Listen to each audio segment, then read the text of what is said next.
Today's savvy buyer is definitely aware within the first 8 seconds whether they're interested in a home or not. That's why actually it's important to stage it. You can hire someone to do all the hard work, or you can save some money and do a lot of the hard work yourself. Here are 5 tips on how you can improve those chances.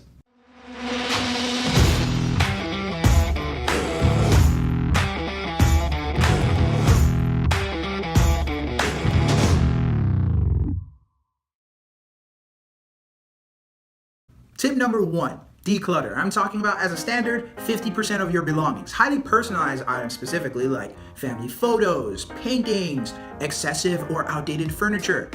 I'm not saying throw it out, get rid of it, but you have options to donate it to Goodwill, sell it off at a yard sale, or just go ahead and give it away to family and friends. The highly personalized, irreplaceable items keep it safe in the storage off-site. You'd be sincerely surprised on how much roomier your home gets.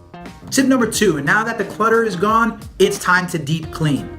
Dust every nook and cranny, every corner, every dust mite, every cobweb, polish all wooden furniture or objects, vacuum, shampoo, all the things that you can do as if your life depended on it. A clean home definitely presents very well and gets rid of real odors that probably might be unpleasant to the majority of buyers. Remember, we've got a home to sell here.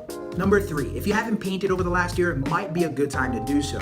A fresh coat of paint is going to give the buyer a clean canvas to work with. It's also going to make your home look a lot bigger and brighter, and especially with the decluttered and clean spaces. Now, when we're looking to paint, try to keep it neutral.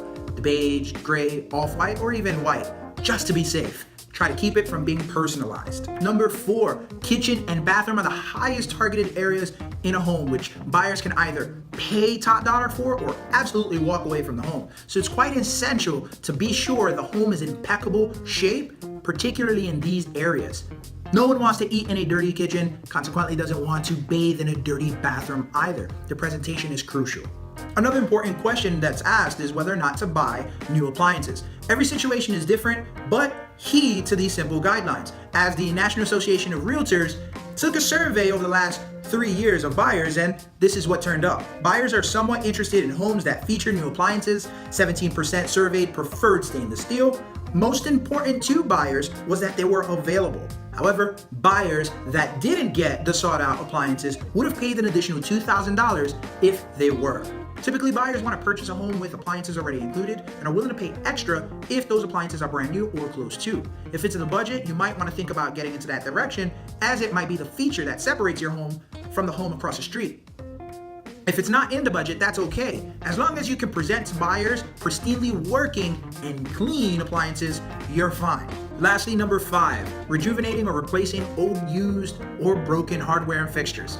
Target the bathroom, the kitchen, all areas in between. You're looking for light fixtures, doorknobs, shower hangers, etc. If the hardware fixtures are not off the hinges, there's no need to replace it, so it's not an invite to the Home Depot to spend loads of money. But putting yourself in the buyer's shoes, they're buying your old home and it's potentially theirs as new. There's nothing that speaks to them like new. So simple paints, their specific ones, and/or deep brushing and cleaning to brighten it up and bring it back to life.